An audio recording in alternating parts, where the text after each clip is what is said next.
Hi everyone, this is Kyla from Hidden Gems Literary Emporium, your non-profit, family-owned community bookstore. And today we have a very special guest. You know, it's been around 6 months since an author actually came in. We've been doing a lot of Zoom. And I know because some of the authors are from out of state, I get it.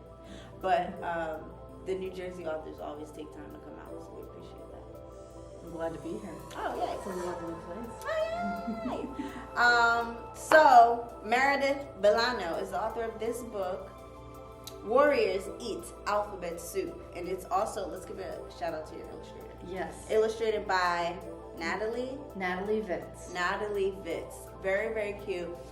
She came and gifted Truth a hardcover and she signed it. So thank you for that. She also has these cute little bookmarks. And this book is on display and available here at Hidden Gems, so we hope you come by and check it out. We have a lot of copies here. So thank you for your time today again. Thank you. No problem. Why don't we start by you just introducing yourself and telling us, you know, some inspiration behind why and how. Sure. Okay. So basically the inspiration really came directly from my personal and professional experiences. And it's really came from building, the medical issues I was dealing with. I wanted to build a sense of community, a support system. I was learning how to do that. Also building a sense of resilience up as well. So really, you know, to kind of start in the beginning, you know, when I was born. I was born really early, premature, like 3 months early, under 2 pounds kind of situation. And basically I grew up knowing that, good health is not guaranteed. You know, I was always grateful to be alive and reminded of that every birthday when my parents were like, you know, so-and-so years ago at this time, we were in the hospital. So basically, yeah, I mean, I grew up with that sense. And then kind of fast forward a little bit, when I was in college here at Rutgers, I started working in theater. And I loved that, you know, I was directing, I was writing. And I was working in children's theater. So one of the reasons why I liked children's theater in particular was because, you know, you could really make an impact, you know, on someone's life and help them get an understanding of themselves and also how they relate to other folks too. So first there was children's theater, then I worked in television production. So I was doing documentaries. I worked for the Times and other production companies. So basically I wanted to do documentaries because I loved people's real stories, you know, and I was telling you before, the book, you know, that has real life stories from my real life in it. So basically when I was at the New York Times, I got really, really sick. So I was in the hospital a lot. I call it the East Coast tour, you know, wow. I was going all over the place. So basically I met some friends in the hospital, and you know, those experiences are in the book. Actually, Hillary, one of the characters, is in the book. She there's a mention in there that she wants to be an actress, and the real Hillary also did. And I taped a little Oscar, you know, on her IV pole, and she used to make the speeches, which is a story in the book. So basically, you know, that experience. Hillary. There it is. Yeah, and the next page is her making the speech. The imaginings of. There we go. Oh. Cute. Yeah. So basically, after that experience, I started working at a marketing company doing business development, and then I ended up having a tumor. It was like, what happened? So then that was really disruptive, basically. You know, I was responsible for making all the money for the company, and then all of a sudden that, yeah, I know. Right. It's like, oh. So, so basically I had to come out of that. It's like this, it's a running theme. And then at that point, I started a nonprofit. It's called Paradigm Shift, New York City's Feminist Community. And it's a community group and event series. It's an event production company. And what we do is we feature authors and filmmakers, artists. There were some concerts, there was a comedy show. So, you know, I really started Paradigm Shift because I am an activist. I wanted to put the progressive message out there, have, you know, all these folks doing different things, you know, collaborate. And I really wanted to build a community, you know, that met in person, very much like you do here, which is amazing.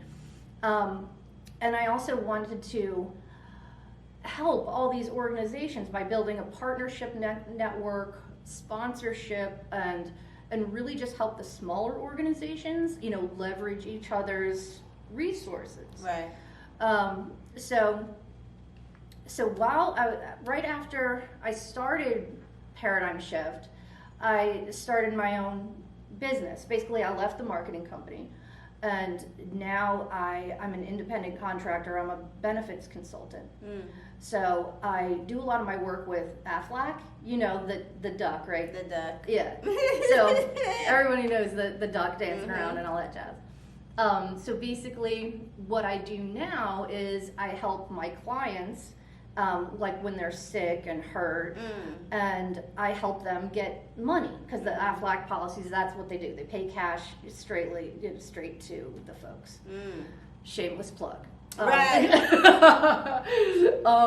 So basically, my personal experiences really helps me out with that work as well. That's great. And then to kind of tie it all together, I started this fundraiser to get money to buy the books to donate to a children's hospital. And I'm giving you books too, by the way.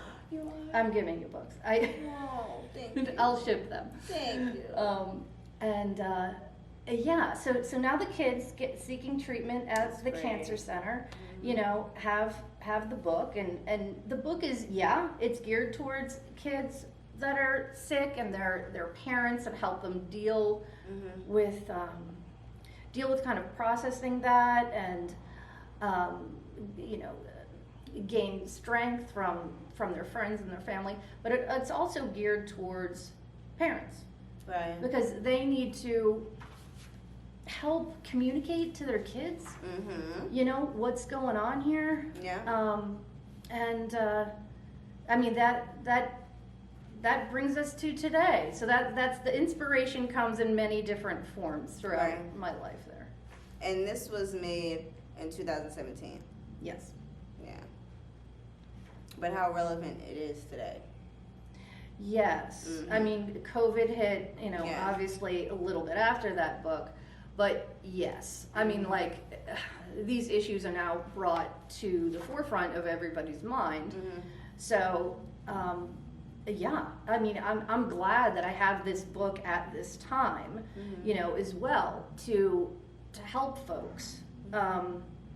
Because kids, you know, yes, kids are getting sick, but they also need to understand the adults, you know, and be able to not be scared, and not feel isolated, and that they can talk to people about it. So, yeah.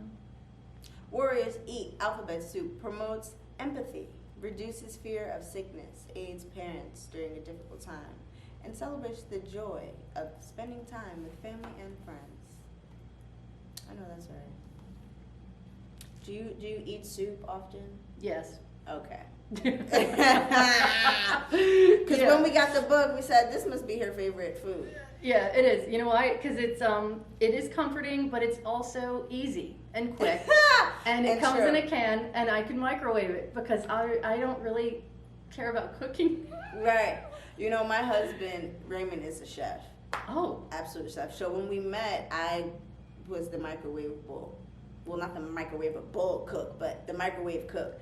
And then so on one of our first times hanging out at my house, he makes this amazingly delicious meal. It brought tears to my eyes. Oh. And then, but part of me thought, I'm never going to learn how to cook because, I mean, he went to culinary school. He's a real chef. The real deal. So then, and even still now, I don't know how to cook. I'm going to have to wait for truth so that because it can't be like my son can cook and I can't, you know.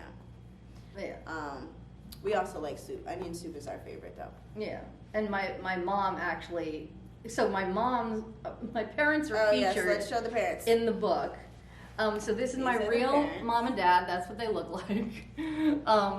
And my mom does make chicken soup, so that also is drawn from real life. And yeah, that is very comforting. It So is. sometimes I'm lucky enough to get chicken soup from my parents. Aw. They live in Point Pleasant, so they're not too far away. Oh, Yeah. we used to live in Manchester. Oh, We grew up in Ocean County. oh, okay. Yeah. Go Jersey. Hey, I've been here my whole life. Yeah, Ray me too. Except Ray for moved not- around a little bit, but Oh yeah. yeah. And then let's talk about the main character who's super cute. She's so cute. She has red hair, glasses, and a little, I don't know, is that a gap or is that a missing tooth? It could be both. Right. The thought was a missing tooth because, kids have missing teeth. Right, they do. And let's portray kids how they look. you know? Exactly. Yeah. And we were talking about earlier before we started the importance of having children's books with characters that look realistic and look like children who are not perfect. None of us are perfect. Mhm. And so, what happens when a child looks at a book and can see themselves and can relate to that character? Were you born on November 11th? I was. Oh, okay, because she does have the date of birth, November 11th. Yeah. Except it's not 2007. Right. She was born in 2010, Yeah. which makes her, 11 years old now? Yeah. Okay. And back then, Mm-hmm. it was age appropriate for the picture. Right. I just flipped open to Little Maya. So here's Little Maya. Oh my God, she's the cutest. The illustrator did the daggone thing. She's amazing. I mean, I met Plug. Yes. I was on freelancer.com. Mm-hmm. That's how I found Natalie. So I scrolled through all these different profiles. It's a really cool site, by the way. Really? So I looked at so many people, and I just, her portfolio was there, obviously, and her style just fit like what I was going it for, does. because I wanted something, pictures that were realistic, but not as cartoony. Right. This is perfect. Yeah, but not so realistic as to, Mm-hmm. because the themes of the book are pretty real, Mm-hmm. Yeah. So I wanted to not make it exact. Right. Yeah. It's really cute. And I love how each character is going through a different kind of health situation. And at the end, you talk about how they came out of it and how you reconnect and things like that. No. Do you actually have a dog? Pepper. So that was she's Here's your a dog. Scottie. She was my dog, or our dog, growing up. So my childhood pet. That's so great. Now I have a cat named Evolution. Oh, wow. Does Evolution, because when Raymond's brother has a cat, you see the scar? Yes. The cat. Get out. This was over 6 months ago. Jesus. This is there for life, probably. I mean, maybe not. Let me not say that, but it's been there. It looks like it'll probably, But the thing, we have a lot to learn from cats because they don't let you cross boundaries that they don't want you to cross. So you can pet a cat, but then when they feel like, I don't want you to touch me, you have to respect that, or else you will get scratched. But isn't that real life? Shouldn't humans, Yes. I'm really glad that you made that connection. I will look at my cat in a whole new way. I'm like, oh, I'm like you. As soon as it happened and it drew blood and everything, I said, you know what? This is my fault, because I was petting you and I saw it in your eyes. I saw your body language change when you didn't want me to pet you. And I said, no, but you're so cute and fluffy. And I said, you know what? I'm going to respect your boundaries. I'm going to respect the fact that you don't want to be touched right now. Because wouldn't I want somebody to... I don't want people to touch me if I don't want them to touch me. Yeah. You know? Yeah. Same thing. Well, it'll get better. Oh, my scar? Yeah. Thank you. I've got lots of scars. Battle scars. You know, like you can... Yeah. They fade in time. That's another metaphor. That's true. I want to thank you for your time today. Well, thank you for having me. I want to also encourage everybody to please come by and get your copy of Warriors Eat Alphabet Soup by Ms. Meredith Villano. We have lots of copies here. I was telling you earlier, we gave some to the Wash and Read program at Handy Street Laundry. It's once a month, and you can bring your children out. We read books, do literary activities and arts and crafts, and you can do your laundry there. And there's also resources for parents on how to, get connected with books and your children. Remember when there used to be story time, before bed, or everybody gather around, today we're reading, We want to bring back that feels, and it's really important. It is. I think it's super important. I think that without books, I know that it affects the way that children grow up. It affects the way that they perceive and discern things. It affects the way they speak and how they analyze the world. It helps. There's this saying, I got this from Addict Journals. They're in Oregon, but they have they have some merchandise that says, "Open books, open minds." Now, isn't that the truth? Yes. Open books, open minds. Someone could read, a child could read this book. They'll see Maya. Oh, Maya, she looks different. They'll see the main character, red hair.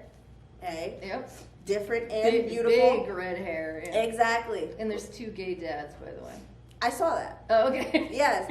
But, open books, open minds. You Yeah. see things in here, and then when you see it in real life, it's not jarring. Yeah. It's like, this is my bedtime storybook. I've grown up with this, So, everybody, please come by Hidden Gems Literary Emporium, your family-owned nonprofit community bookstore, and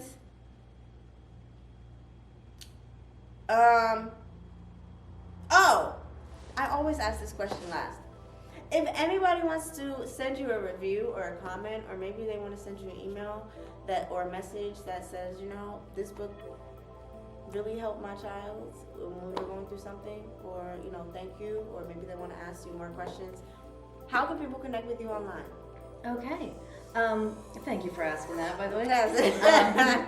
So you can go to my website. It's warriorseatalphabetsoup.com. There's a contact form, so you could, fill that out. There's a message spot. If you don't want to do that, that's fine. You could just email me. It's Meredith at warriorseatalphabetsoup.com. So, I'd love to hear from anyone. Yes. Readers, kids, adults, medical professionals, anybody. Organizations that want to get this book for their students or for their children. Please reach out to her and let her know. Thank you for your time. Thank you. And let's stay in touch. Well, you live in New Jersey, so it might be hard for us to stay in touch. No, I'll skip on down. Yeah. No big deal. Okay. Thank you.